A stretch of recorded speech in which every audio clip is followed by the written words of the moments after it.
Dinyalakan boleh. Oke, Bismillahirrahmanirrahim.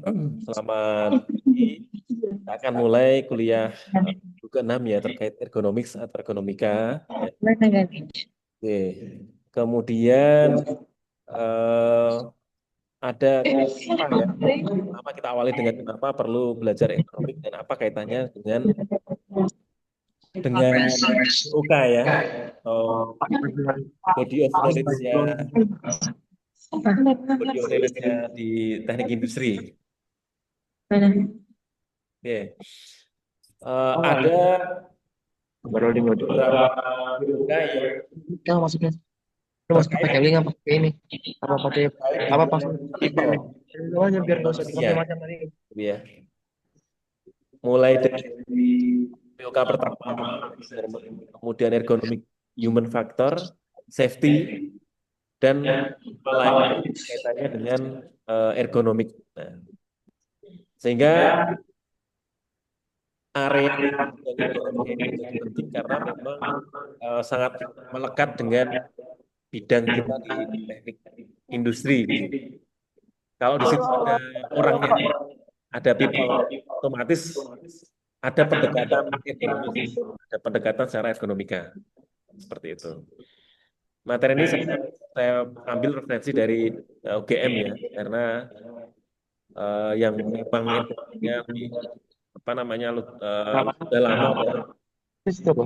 udah Langsung kalau gitu-gitu. lebih dulu gitu ya. Materinya lebih bagus, kita sebut lagi aja. Iya. Oke, ini mungkin gambaran awal di apa namanya? Oke, Ya, gambaran awal terkait dunia punya ekonomi dia goblok. Bukan punya dia. Udah. dapat Tolong punya orang, Cok. dapat Lu punya dilihat lu. di layar ya. Kalau ilmu ekonomi itu tidak ada atau tidak dikembangkan, maka itu akan seperti yang di layar ya. Apa gambar apa itu? Gambar kursi pesawat ya, airplane ya. Nah, kalau tidak diukur ya, tidak dilakukan pendekatan secara manusia, ya, kemudian asal membuat ya bisa jadi ada beberapa jenis pesawat yang tidak bisa duduk di situ ya, kakinya nabrak sama kursi depannya gitu. Dan seterusnya. Kemudian ada juga gambar satunya ketika tidak dilakukan pendekatan ya, secara ekonomik ya, di stasiun kerja misalnya gitu ya, maka bisa sebabkan di situ terjadi pain ya, rasa sakit dan discomfort ya, tidak tidak atau kurang nyaman kerja gitu. Di awalnya karena dipaksa untuk terus bekerja tidak proporsional ya posisi tubuhnya ya, sehingga ya lama-lama bisa sakit ya, sakit punggung ya, kemudian nanti bisa ke yang lain-lain gitu. Oke, nah ini dunia tanpa ergonomika gitu. Dan ada juga gambar ketika mungkin kalian ke toko gitu ya, di situ tidak ada keterangan ya, push or pull gitu ya, ditarik atau didorong. Kira-kira nanti kalian apa yang akan dilakukan? Ya. Ada yang narik, ada yang dorong. Bisa jadi nanti satu pintu rebutan ya, dan di sini tarik, yang satunya dorong. Jadi menyebabkan ya orang bingung gitu ya, bingung, frustasi gitu ya, karena tidak jelas informasinya, kemudian ya tidak ada pendekatan ekonomi di sana ya, simbol, gambaran. Nah ini juga salah satu pendekatan ergonomika. Oke. Oke. Nah kemudian eh, ada fenomena namanya indoor ya. Ya, ini pool itu ditarik apa didorong? Tarik. Ditarik tapi desainnya pegangannya seperti itu ya, dan handle-nya mungkin kamu lihat kan itu bingung ya, ini desainnya pegangannya panjang, kemudian tapi kok tulisannya tarik, kemudian ada tidak kelihatan kalau pintunya itu pintu yang model bisa ditarik gitu ya. Nah, ini salah satu fenomena namanya Normandor ya. Ya, membuat orang bingung kemudian dinamakan Normandor karena yang mendesain awal-awal namanya Don Norman itu ya. Ya. Bapak dari user experience atau co-founder Nielsen Norman Group ya. Jadi Bapak usability, Bapak ergonomik dunia itu namanya Jacob Nielsen nanti ya. Ada namanya Nielsen. Semua teori di ergonomik, di usability itu ada satu tokoh yang eh, apa namanya dijadikan untuk acuan expert di situ ya. Ya, masternya di situ namanya Nielsen dan ada sebuah yayasannya namanya Nielsen Norman Group. Nah, ini awal awal apa namanya Nielsen ini terpikir ya. Ini orang kalau tidak diberikan instruksi yang jelas maka akan bingung gitu ya. Kalau ini gambar apa ini? Ya. Nah, ini tombol ya. Ya button kan. Ya, which button correspond to its button. Ah, kompor ya, kompor. Oh, kompor ya ininya ya. Kompor terus ada buttonnya ya, ada tombolnya. Kira-kira bingung nggak? Ini kalau mau nyalakan tombolnya dipencet yang mana ini? Yang bawah ya, ada 4 tombol itu kan. Susunannya susunannya seperti di gambar. Kalau menyalakan yang paling besar, pencetnya yang mana? Atau diputer atau dipencet atau gimana itu? Nah, orang akan punya persepsi pandangan berbeda-beda ya. Biasanya yang paling kiri karena posisinya di kiri. Tapi di kiri kan ada juga kompor atasnya kan. Jadi, nah ini contoh contoh desain produk yang kurang ergonomis gitu ya. Ya, salah satunya gitu ya. Oke, kemudian ada terkait dengan user interface ya. Di interface kalau tadi terkait hardware ya, terkait dengan produk. Nah, terkait dengan software juga ada. Ya. Ini ada salah satu contoh aplikasi ya, Hulu App ya. Saya juga belum pernah menggunakannya. Kemudian meminta user untuk mengunjungi website website untuk memanage Hulu Plans gitu ya. Dengan tampilan seperti itu, kira-kira memudahkan nggak? Informasinya seperti itu, kira-kira orang paham nggak pengguna? Apa yang harus dilakukan? Ya. Tidak ada informasi yang jelas, tidak ada action apa yang harus dilakukan gitu ya.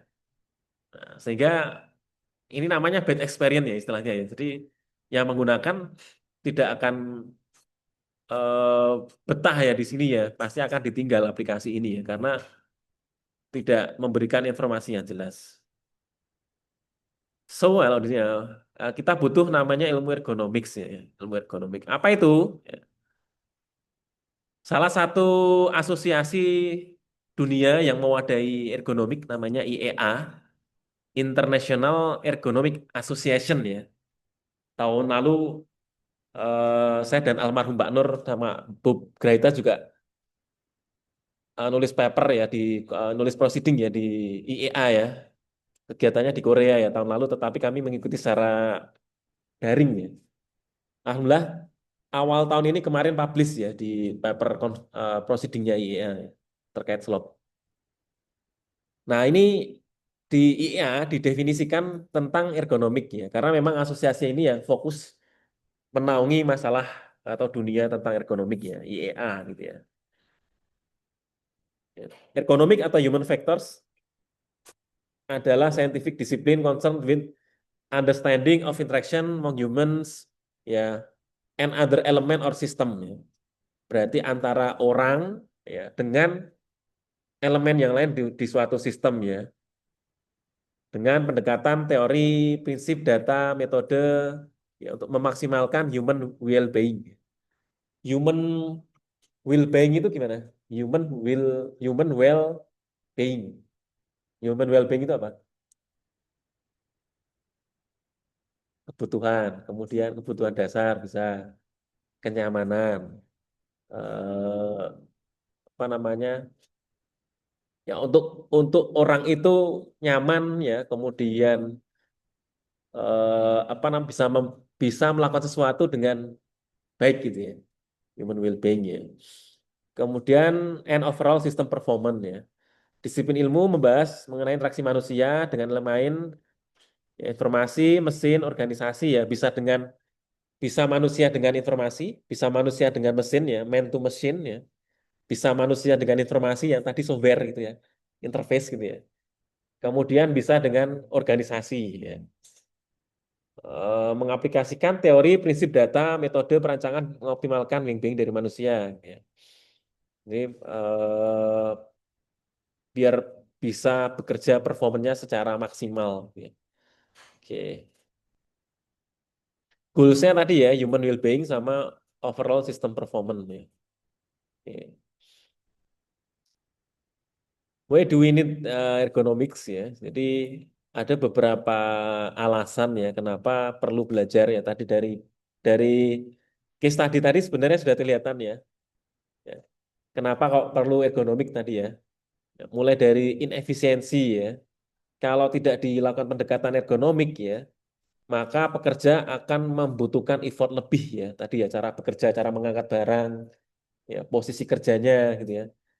Ya.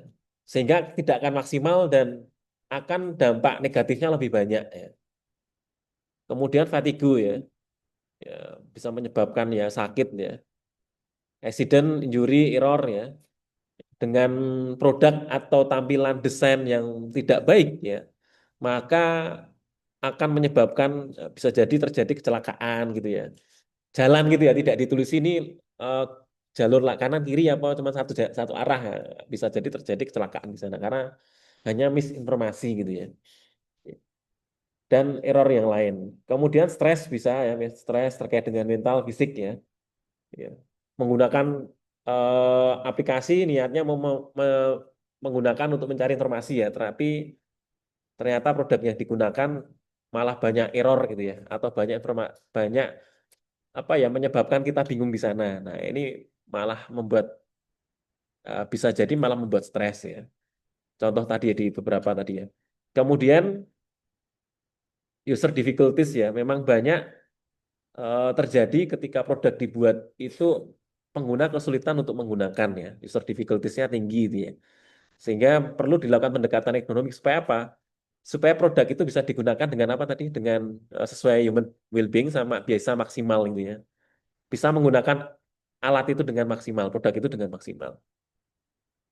Ya, low moral, apathy dan sebagainya. Jadi kalau beberapa orang kalau tidak diberikan informasi yang jelas ya, eh, bisa saja akan apa namanya terjadi hal-hal yang ya tidak diinginkan ya karena karakteristik orang kan berbeda-beda ya.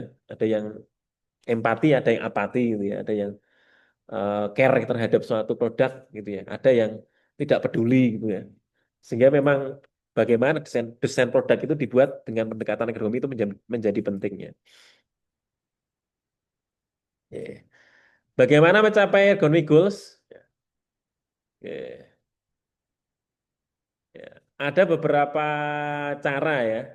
Yang pertama mulai dari mendesain atau mengimprove user interface ya. Kalau kaitannya dengan informasi, dengan user interface, dengan tampilan antar muka, ya, dengan sesuatu yang panel atau informasi papan yang nanti akan kita gunakan ya interface, ya bisa diperbaiki ya, dibuat lebih kompatibel dengan berbagai macam pekerjaan dan berbagai jenis pengguna. Ya. Kemudian checking the work environment ya. Ergonomik juga digunakan bisa untuk membuat suatu lingkungan kerja menjadi lebih aman gitu ya. Kemudian lebih tepat, lebih pas ya untuk melakukan suatu pekerjaan gitu ya. Oh, berarti ini butuh alat bantu ini. Nah, misalnya. Oh, ini produknya bahannya materialnya jangan ditaruh bawah gitu ya, taruh di atas ya biar tidak membungkuk dan sebagainya. Nah, itu namanya proses merubah work environment ya supaya bisa lebih aman, lebih nyaman bekerjanya. Changing the task ya, merubah pekerjaan ya sesuai dengan karakteristik penggunanya. Kemudian merubah cara bekerja, providing improvement tools ya. Intinya membuat pekerjaan jadi lebih mudah ya dengan pendekatan Misal salah satunya berarti menggunakan alat bantu gitu ya. Oh ini ada orang nggak apa namanya kakinya patah atau kecelakaan ya. Gimana caranya dia tetap bisa berjalan ya. Oh perlu dibuatkan alat apa namanya tongkat berjalan. Istilahnya apa? Kerak ya. Apa? Kerak ya. Kerak atau bahasa Inggrisnya saya lupa. Ya semacam krek. Krek itu ternyata dari bahasa Inggris ya. Ya. Dibuatkan krek kita terus dari bahasa kita. Kruk gitu ya. Kruk kalau nggak salah. Kruk tulisannya terus. Kruk ya. Kruk ya. Bahasa Inggrisnya kruk bener. Kruk. 2 tahun yang lalu angkatan pertama ada yang saya dampingi membuat desain kruk ya. Kruk untuk orang tua gitu ya. Jadi nah ini salah satu manfaatnya ya tujuannya bagaimana bisa menyediakan ya kita bisa membantu orang supaya lebih mudah bekerja. Ya. Di proses manufaktur dibuat ada yang membuat dudukan laptop ya, dudukan ganjil laptop itu supaya kalau ada yang suka apa namanya ketik modelnya miring gitu ya. Nah, karena tadi orang itu punya user karakteristik yang berbeda-beda ya. Ada yang seperti saya suka ngetik itu laptopnya flat gitu ya di meja datar. Ada yang beberapa dosen, beberapa orang itu sukanya miring gitu ya. Ada yang pernah melihat loh? Atau ada yang suka juga? Jadi miring gini ya. Nah, dibuatlah dudukan ganjel ya. Ya, dipasang di situ untuk apa? Untuk membantu mempermudah pekerjaan bagi orang-orang yang suka ngetiknya itu laptopnya agak miring ya. Tuh. Kalau orangnya enggak ya, orangnya tetap tegak gini ya, enggak miring ya. Laptopnya yang miring ya. Saya enggak tahu karena ya itu tadi setiap orang itu punya karakteristik, punya kesenangan, punya cara yang berbeda-beda itu ya. Nah, dengan pendekatan ergonomik ini bisa membuat semua orang menjadi lebih nyaman ya. Tuh, intinya seperti itu. Oke. Nah, ini contohnya contoh yang memudahkan alat untuk memudahkan pekerjaan ya. Dibuatlah namanya apa? Gergaji ya, show ya. Cutting show ya atau gergaji tangan ya. Gergaji tangan manual ya. Nah, ini kira-kira proses membuat ini sulit nggak dulu pada saat alat atau produk ini ada? Kira-kira sulit nggak? Kalau kita sekarang gampang karena produknya sudah ada, ya beli sudah ada, mau bikin juga sudah ada gambaran produk yang existing, yang sudah ada, sudah jadi ada di situ ya, tinggal kita tiru ya. Tapi kalau yang menemukan pertama kali ya, ini perlu banyak ilmu di situ ya. Bagaimana supaya pertama pegangannya enak ya, dipegang enak ya. Kemudian bagaimana ketika nanti gerak ya, karena gergaji kan maju maju mundur ya. Nah, itu tidak melukai tangan ya. Tidak membuat lecet, tidak membuat tangan mengalami gesekan ya. Kemudian apa namanya? Posisinya bagaimana memegangnya. Nah, ini semuanya pendekatan ekonomik ya, teman-teman ya. Kelihatan sederhana produknya, tetapi proses untuk development produknya ini kalau dicermati tidak mudah gitu ya. Oke. Nah ini ya, kita harus tahu namanya hand dimensi ya, hand dimension ya. Ukuran apa? Ukuran tangan manusia. Ya. Kira-kira ini yang menggunakan bapak-bapak, ibu-ibu atau anak-anak dewasa, ya, ya, yang pasti pasti dewasa di atas 17 tahun ya. Kalau di bawah 17 tahun bahaya. Nah berarti harus mengukur ya, dengan pendekatan ilmu namanya antropometri ya. Di lab kita ada namanya kursi antropometri ya di lab ergonomi ya. Nah, untuk mengukur ukuran tubuh manusia ya, termasuk kalau untuk gergaji ini butuh untuk mengukur tangannya supaya apa? Supaya nyaman ya. Ketika memegang itu nyaman. Ya. Kemudian ilmu untuk tahu gerakan postur tangannya seperti apa. Ada ilmu biomekanik ya. Karena tadi gerak maju mundur. Ya. Supaya tangannya itu tidak sakit, kemudian tidak terlalu pegel, dan sebagainya gitu ya. Ya, digunakan dalam jangka waktu lama tetap enak. Nah, kemudian berikutnya terkait improvement di user interface ya. Ada beberapa salah satu memudahkannya itu digunakanlah namanya apa ini? Icon ya, icon ya. Nah, icon ini kelihatan sederhana ya. Tetapi ya, akan memudahkan membantu human eyes ya, kemampuan mata kita. Teman-teman kalau melihat icon sama melihat tulisan kecil ya, sama-sama ukurannya kecil ya, sama-sama kecil, akan lebih mudah melihat icon atau melihat tulisan dengan ukurannya kecil, sama-sama kecil ya. Maka akan lebih kemampuan mata kita akan lebih terbantu dengan icon. Dan icon itu ketika sudah banyak digunakan menjadi populer akan lebih memudahkan lagi ya. Misal misal ini. Apa ini? Kaca pembesar. Mencari memang untuk mencari nama alatnya maksudnya. Kaca pembesar ya. Otomatis untuk apa? Untuk nyari, ya, cari, memperbesar ya bisa, bisa mencari, bisa memperbesar. Nah, betul. Ya, iya betul. Kemudian kalau ada logo simbol seperti ini, kira-kira fungsi fungsi tombol, misalnya ini ditempel di tombol ya, untuk apa? Nah, agar lebih mudah mencari kan. Oke. Kalau dikasih logo sama dikasih tulisan cari gitu, lebih cepat mana kita nangkep logo, lebih bagus lagi logo dan tulisan combine gitu ya.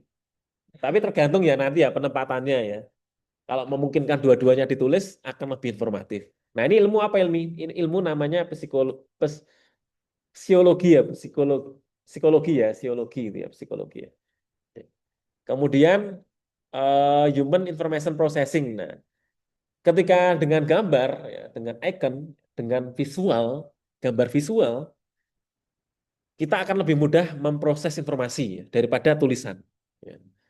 Dengan sekilas melihat ya, antara gambar dan tulisan, otak kita didesain lebih cepat memproses gambar. Gitu ya. Namanya human information processing. Nah, jadi kalau kalian membuat materi, membuat PowerPoint, ya, banyak gambar, banyak gambar sama banyak teks, ya, akan lebih mudah dipahami ketika banyak gambar, icon, visual, diagram di sana. Karena memang kemampuan kita, otak kita akan lebih cepat merespon ketika melihat suatu visual, ya, visual gambar ya. Ya. Ya, sebelum kita melakukan desain ya, some intervention ya, ya, misal kita mau membuat suatu alat atau mengintervensi atau mau melakukan perbaikan di suatu alat ya, di suatu produk, ya, kita harus memahami belajar beberapa topik ya. Tadi ya, anatomi and psikologi itu psikologi ya, psikologi gitu ya. Tulisannya saya lupa ya, salah tipe apa ya? Fisiologi ya kayaknya ya. Fisiologi ya, fisiologi. Nggak tahu tulisannya mudah-mudahan benar ya. Antropometri tadi ya terkait dengan ukuran tubuh manusia, biomekanik cara tangan gerak-gerak gerak anggota badan itu namanya biomekanik ya. Tangan ini bisa geraknya maju mundur, berputar 360 derajat gitu ya. Nah, ini namanya ilmu biomekanik. Oh, kepala kita bisa kanan kiri berputar 360 derajat gitu ya. Kaki bisa berputar 360 derajat bisa nggak? Ya, nah, ada kaki yang bisa 180 derajat ya. Kaki apa namanya? Atlet ya. Nah, kalau teman-teman nyoba 180 derajat nanti malah eh, bisa sobek celananya ya. Ya. Nah, ini ilmu biomekanik. Jadi bagaimana memahami gerakan anggota tubuh manusia. Physical environment noise ya, vibration, getaran, noise berarti suara-suara gangguan gitu ya. Lighting, thermal lighting berarti cahaya, thermal suhu. Sehingga di ergonomik ada lab namanya lab thermal untuk mengetahui suhu terbaik ya. Misal kita mau bekerja itu suhu paling nyaman berapa? Kita mau belajar cahaya paling ideal itu berapa lumens gitu ya. Berapa kalau cahaya itu lumens ya. Atau kalau gampangannya kalau bahasa komersilnya berapa watt gitu ya. Berapa watt gitu ya. Misal, oh minimal belajar menggunakan 5 watt gitu ya. Atau 7 watt terang gitu ya. Misal ruang kalau misal dipasangnya di atas berarti 9 watt gitu ya. Kalau dipasang di lampu lampu belajar ya 5 watt, 7 watt gitu ya. Nah, itu belajar lighting supaya apa? Supaya tadi ya human well-being kita itu bisa bekerja dengan maksimal. Oh, kita bisa baca itu nyaman, enak gitu ya. Nah, berarti suhunya berapa, cahayanya butuh berapa, kita bisa menerima getaran seberapa. Saya sering naik mobil gitu ya, naik kendaraan umum, mainan HP gitu ya. Mainan HP habis itu pusing, mual.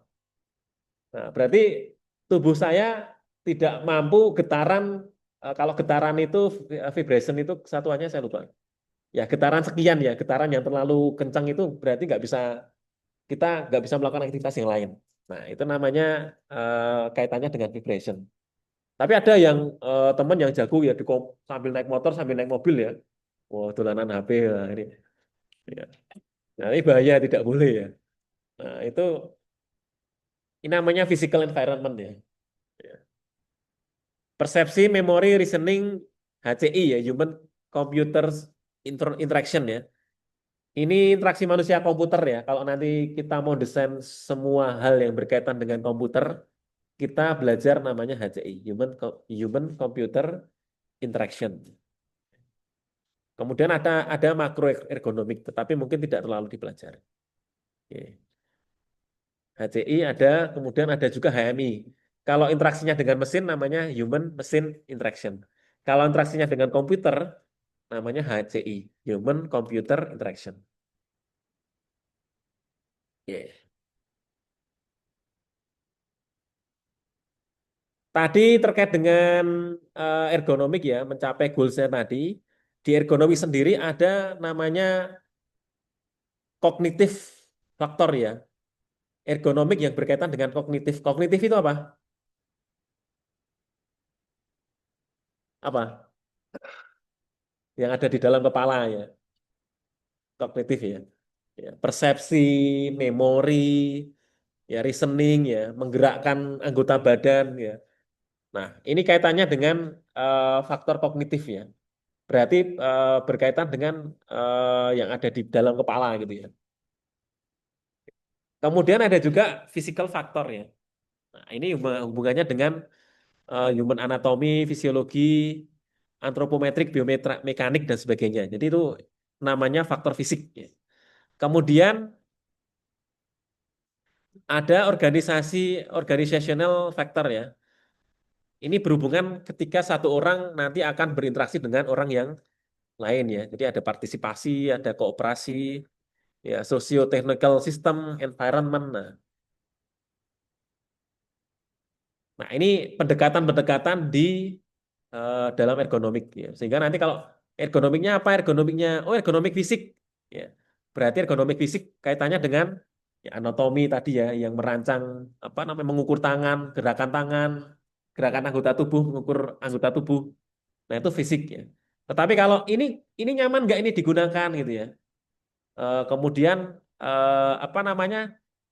Ketika ini digunakan sekarang, besok digunakan lagi, masih ingat nggak gitu ya? Memorable nggak gitu ya? Memorable itu artinya apa ya? Teman-teman punya kenangan memorable artinya apa? Hah? Punya kenangan indah yang sangat memorable ya. Artinya apa? Berkesan ya. Berkesan selalu mudah diingat gitu ya. Nah, jadi dikit-dikit ingat ya. Wah, dikit-dikit ingat. Nah, itu namanya memorable. Ya.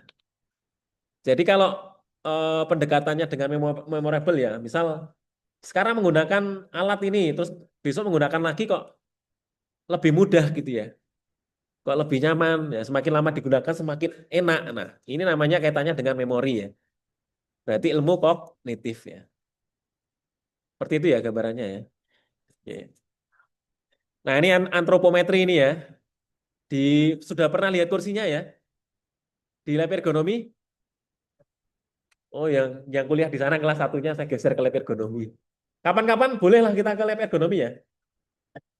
Atau nanti saya tugasnya teman-teman kunjungan ke ergonomi ya. Lewat lantai 4 itu kan kelihatan ada kursi. Kursinya buat duduk ya. Saya kemarin tanya sama mahasiswa itu, ini kursinya buat apa? Buat duduk Pak. Ya bener ya. Kurang spesifiknya apa? Spesifiknya ini ya. Untuk mengukur ya. Ya, di sana nanti ada measurement-nya ya. Ada penggarisnya, ada satuan-satuannya ya. Ini tegak, ini tangannya panjangnya berapa senti, ketika tangan dibentangkan berapa senti, ketika diangkat berapa senti, ya, posisi tegaknya berapa derajat. Ya. Nah ini kaitannya dengan antropometri ya, jadi belajar tentang human body dimension ya. Ya, oke. Kemudian ada beberapa definisi ya, mulai dari Pulat ini ya 92, Rubuk 95, belum lahir semua ya. Kemudian kalau yang 95 ini yang Rubuk Science of Measurement and the Art of Application. Ya. Physical Geometry, Mass Properties, and Strength Capability of Human Body. Ya, gitu ya. Jadi pengukuran intinya pengukuran anggota tubuh gitu ya. Ya.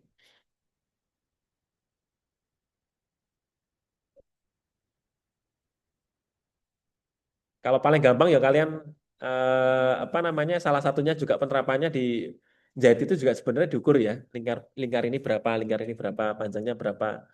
Nah itu pendekatannya antropometri juga sebetulnya. Kalau tidak diukur ya nanti kalian pakai baju metet gitu ya nggak bisa masuk ya tangannya gitu ya. Berarti karena tidak dilakukan pengukuran ya antropometri. Oke. Aplikasinya kemana? Nah ini clothing size tadi ya yang saya sebutkan ya. Clothing size ya ke ngukur baju. Kalau bajunya eh, tidak di apa namanya diukur sesuai pengguna ya, ya bisa jadi nanti baju itu tidak bisa digunakan oleh orang A, tidak bisa digunakan oleh orang yang lain kan. Kan body dimensionnya kan beda-beda kan setiap orang ya. Bisa sebenarnya masuk misalnya dibuat ukurannya besar gitu ya.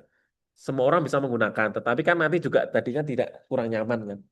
Karena terlalu besar atau terlalu kecil gitu ya. Kemudian diterapkan juga untuk workspace design ya. Design of equipment, tools, machinery, termasuk consumer product design ya. Consumer product design di sini untuk bikin contohnya remote ya. Remote seperti ini ya. Remote rata-rata ukurannya segini ya. Ada yang pernah melihat remote ukurannya lebih besar? Ih, paling besar seberapa? Ya lebih panjang, ya lebih panjang. Oke, oke. Kalau remote LCD ada yang lebih besar dari ini enggak? Rata-rata nanti seperti ini ya, karena sudah diketahui ya fitur fungsinya, kegunaannya, kemudian tombol ini paling nyaman. Sebenarnya ada yang kalau proyektor yang baru-baru itu yang China itu, cuman kecil banget itu ya tombolnya ya. On off sama kayak cuman on off ya. Ya, ada. Jadi, nah ini pendekatan antropometri ya, merancang remote supaya bisa dioperasikan dengan satu tangan misalnya. Kalau ini terlalu besar remote-nya, maka perlu dua tangan. Bisa jadi jarinya jempolnya nggak sampai ya. Oh ini mau mencet tombol powernya saya nggak sampai nih. Kalau ini sampai ya saya. Misalkan. Dengan satu apa namanya satu jari satu tangan bisa. Nah ini pendekatan. Kalau tidak dilakukan pendekatan antropometri, bisa jadi harusnya ini harusnya bisa dioperasikan satu tangan harus butuh dua tangan satunya buat megang satunya buat mencet. Nggak efisien kan, nggak ekonomis, nggak efektif ya.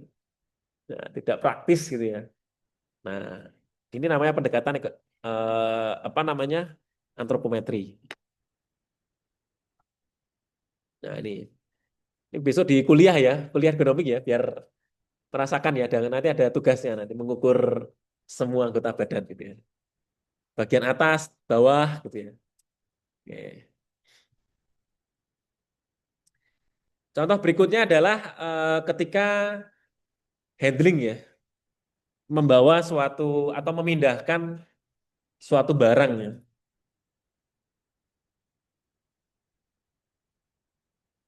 Ya. Hold the container close to the body when lifting and lowering. Kenapa?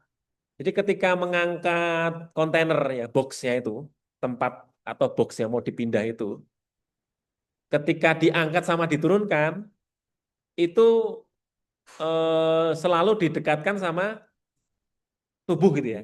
Kenapa? Nah, biar tidak berat, biar tidak oleng ya. Nah, biar tidak oleng ya. Coba nanti pas turunkan kalian turunkan barang, barangnya dijauhkan coba. Ya. Misal ngangkat kerdus nih, kerdusnya mau diturunkan ya atau mau dinaikkan, jaraknya jauh gitu ya, dipegangnya dengan tangan terbentang. Ya. Kemudian cara kedua didekatkan ke badan, tangannya ditekuk. Akan lebih enak yang mana? Nah, udah pernah, Bang? Oh, pernah ya. Nah, ini namanya pendekatan ergonomik ya. Ternyata ada beberapa cara ya human well-being itu seperti itu. Oh, ini nyamannya seperti ini cara menggunakannya. Itu namanya well-being. Jangan tubuh kita dipaksa melakukan sesuatu yang tidak nyaman ya. Berarti tidak sesuai dengan human well-being gitu ya. Menyiksa tubuh namanya ya. Nah, ini tadi ya kalau di pendekatannya fisika ya, nanti ada dipakai rumus bisa ya. Ketika ditekuk sama ketika di tangannya diluruskan ya, panjangnya kan beda. Bebannya juga kekuatan kita untuk menahan juga akan berbeda. Nah, ini biar di fisika aja ya belajarnya ya. Oke. Human Information Processing ini ya. Jadi tadi yang sudah kita sampaikan terkait melihat suatu benda visual atau instruksi visual akan lebih mudah bagi manusia. Kenapa? Karena prosesnya kalau dipelajari seperti ini ya. Ya, dari stimulus ya, melihat suatu stimulus yang bisa membuat respon otak kita ya. Kemudian ada sensasi di sana, ada persepsi, memori bekerja ya. Long term memorinya mulai diingat-ingat, mulai membuka kamus yang ada di otak kita. Kemudian, oh ini menarik, ini nggak menarik gitu ya. Ada respon, ada feedback di sana. Gambarannya kurang lebih seperti ini. Ini pendekatan yang kognitif ini ya. Oke. What does these two things? Oh, baru join. What does this thing do? Ini apa ini? Kok tahu?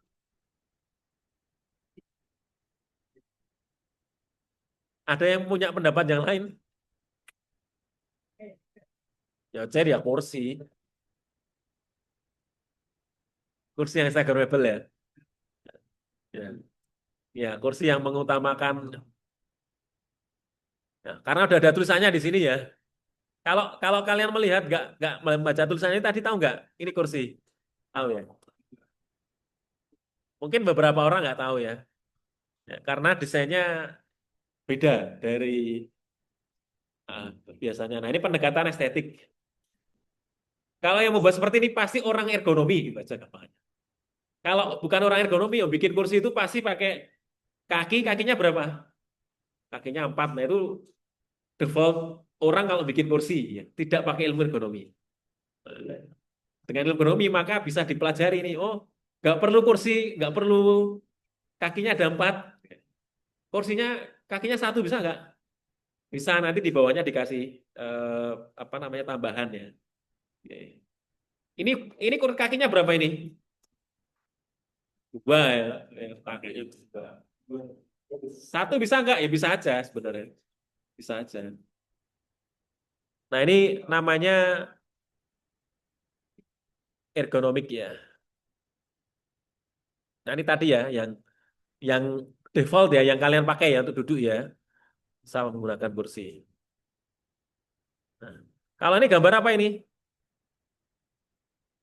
Nah, nah, ini mungkin orangnya besar atau pakai aksesoris yang banyak gitu ya. Aksesnya banyak, tapi atau orangnya besar, kursinya terlalu kecil. Nah, kalau menggunakan kursi yang kalian pakai, kira-kira bisa masuk nggak? Ya, bisa, tapi nggak bisa keluar ya. Bisa masuk, nggak bisa keluar kejepit gitu.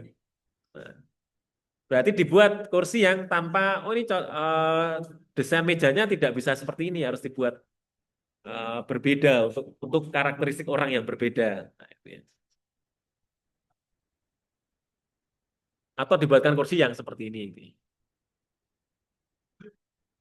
Ya, termasuk ini ya, UI UX ya, user interface, user experience. Ya. Nah, kalau nanti kalian diminta ya, untuk mendesain suatu tampilan, desain grafis atau desain 3 dimensi ya, kalian ada kuliah gambar teknik ya. Nah, ada beberapa hal yang harus diperhatikan ya. Ada beberapa hal yang harus diperhatikan yang akan mempengaruhi, perhatikan dulu ya, yang akan mempengaruhi ke pengalaman orang yang melihat. Yang pertama dari apa? Dari colors. Warna akan berpengaruh. Kalian mendesain menggunakan warna merah, hijau, biru, akan pengaruh, akan beda nggak? Akan berbeda ya, peruntukannya beda, kemudian matanya juga melihat beda. Kenapa kok tulisan tulisan di slide PowerPoint jarang menggunakan warna merah? Atau di desain tampilan interface jarang menggunakan warna merah? Karena kalau semuanya merah, mata kita akan cepat panas, cepat lelah gitu ya. Warna merah hanya digunakan untuk beberapa case gitu ya. Untuk bagian-bagian yang misal alert gitu ya, bahaya. Nah, tombol bahaya. Kemudian ini tombol stop ini ya misal ya. Stop. Nah, warnanya merah. Nanti kalau stop stop itu warnanya hitam, nggak kelihatan. Kalian tetap bablas gitu ya. Lampu merah untuk stop warnanya apa? Lampu merah. Lampu lalu lintas supaya berhenti, nah, warnanya apa? Merah. Kalau warnanya hitam, nggak ada ya. Nanti nggak kelihatan, nggak tahu ini berhenti atau lurus ya. Nah, ini pengaruh. Jadi melakukan desain itu warna akan pengaruh. Kemudian layout juga pengaruh. Cara menaruh tombolnya di sebelah mana, kemudian bagian yang panasnya di sebelah mana, gitu ya. Kalau kompor tadi ya. Tipografi, pengaruh nggak? Pengaruh di otak, di ergonomi kognitif pengaruh teman-teman. Penelitian saya dulu S2, saya sebetulnya merancang sistem informasi gitu ya, merancang informasi. Tetapi saya pelajari karena ekonomi kognitif, saya pelajari jenis warna yang paling nyaman, yang paling disukai itu apa. Layoutnya, saya cari beberapa jurnal itu ya. Layout untuk sistem, misalnya sistem marketplace e-commerce itu. Layoutnya itu paling paling paling banyak digunakan yang mana? Oh, yang ini headernya di sebelah sini, kontennya di sini, produknya di sebelah sini. Gitu ya. Ini layout gitu ya. Saya pelajari, saya ambil 3 layout terbaik gitu ya. Saya ambil 3 layout terbaik, kemudian saya ambil data gitu ya. Mana layout yang terbaik dari yang terbaik yang ada, gitu ya. Yang dipilih oleh responden. Kemudian typography juga penting. Ya. Ada jenis font itu kalau belajar teman-teman. Font Times New Roman itu. Font Times New Roman yang paling umum. Tipenya apa? Dia lancip ya. Tipe tipe tipe Times New Roman ya. Tapi ada juga tipe font yang tidak lancip ya. Tipe Arial itu ya. Akan pengaruh nggak ketika kita membuat slide PowerPoint? Kalian menggunakan Times New Roman lucu nggak? Iya. Ya akan jadinya akan lucu dan kelihatan nggak siap, nggak well prepare. Karena apa? Times New Roman didesain untuk dokumen, untuk teks yang jumlahnya sangat banyak. Tetapi kalau butuhnya informasi yang tidak terlalu banyak, berarti tipografinya, jenis fontnya dibuat font-font yang tidak lancip. Diperhatikan ini. Nah, beda nggak Times New Roman sama font ini? Ini Arial, nama fontnya Arial nama saya. Arial apa? Arial nama saya. Arial Nova. Ya, tahu ya nama font Arial Nova ya? Nggak percaya? Percaya nggak? Dicek nanti ya. Tapi bukan saya bikin font ya. Nama fontnya sama. Nah, tipe seperti ini cocok untuk informasi-informasi yang sedikit. Nah, ini tipografi akan pengaruh. Saya bisa bisa ngomong karena saya sudah melakukan riset gitu ya. Kalau kalian copy font keluarga Times New Roman ya, yang ada lancip-lancipnya, yang ujungnya lancip ya, ke dalam suatu PowerPoint tidak akan pernah nyaman dilihat. Nanti coba dilihat, dicek aja. Karena saya sudah riset gitu ya, makanya saya berani itu. Dan ada beberapa referensinya seperti itu. Nah ini penting, belajar tipografi. Font Arial Nova enak nggak masuk PowerPoint? Dilihat, bagus ya? Ya. Nah, ini juga pertimbangan tipografi. Dan other visual element yang lain ya. Oke. Sampai nanti si orang itu pengguna mengatakan, oh ini good experience. Oh ini bad experience ya. Kalau dia mengatakan, oh enak ini dilihat, mudah ini dibaca, ya.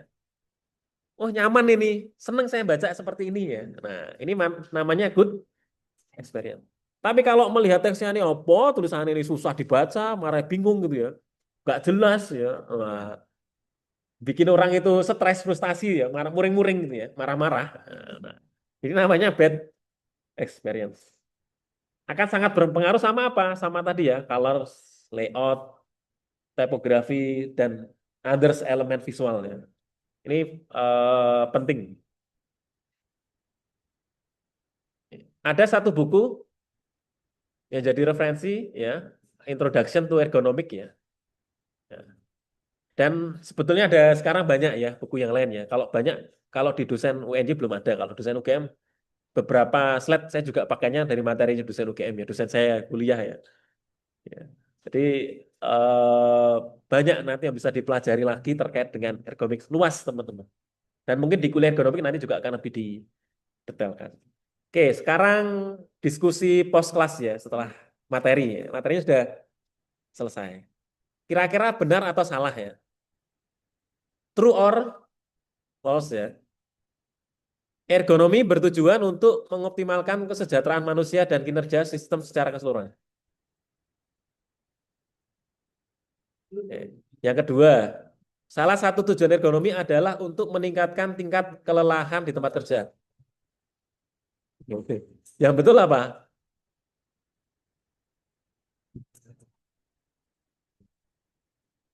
Bukan yang kaitannya dengan kelelahan dikurangi apa ditingkatkan. Ya. Supaya tidak apa? Fatigue ya, tidak pain ya tadi ya. Pain kemudian lama-lama bisa menyebabkan ya sick yang cukup berat. Belum ya. Yang ketiga, desain pekerjaan yang buruk dapat menyebabkan kelelahan yang tidak perlu pada pekerja. Benar ya. Ergonomi tidak berkaitan dengan pengurangan kecelakaan atau cedera di tempat kerja.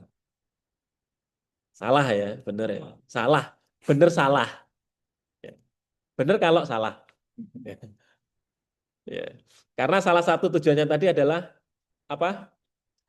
Ya, membuat safety, ya. Membuat work environment menjadi lebih safety, ya. And comfort ya. Antarmuka yang dirancang dengan baik adalah bagian dari prinsip ergonomi yang bertujuan untuk mengurangi kesalahan dan meningkatkan efisiensi. Yang laki-laki mana suaranya? Ini kalah semangat ya sama yang suaranya harusnya kan lebih keras gitu ya, suaranya ya. Oke. Oh, cuma sampai 10 kok. Berikutnya, kesulitan pengguna dapat disebabkan oleh kombinasi subtugas ya, subtask gitu ya, yang tidak sesuai atau tidak praktis.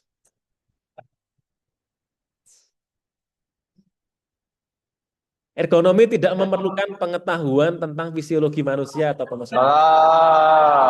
Butuh ya tadi ya fisiologi ya. Fisiologi, biomekanik, antropometri, nah nanti dicek. Ergonomi fokus pada peningkatan antarmuka pengguna dan pengalaman pengguna UI UX untuk mengurangi kesalahan. Benar. Tujuan ergonomi tingkat rendah adalah untuk mempertahankan elemen-elemen sistem yang tidak diinginkan atau tidak terkendali.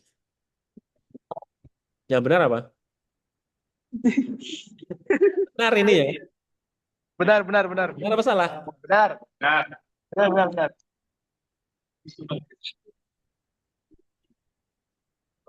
Salah. Salah. Dulu. Yang terakhir, ergonomi itu penting. Nah, supaya lebih tahu penting atau tidak, nah nanti ada tugas ya. Minggu depan insya Allah mau masuk materi quality, pengendalian kualitas. Nah, Alhamdulillah. materi saya pakai dari materi Pak Ardianto ya, dosen UGM ya, spesialis ergonomi. Ya. Ya. Jadi materinya sama dengan di UGM ya. Oke, Oke, tak stop share dulu, tak stop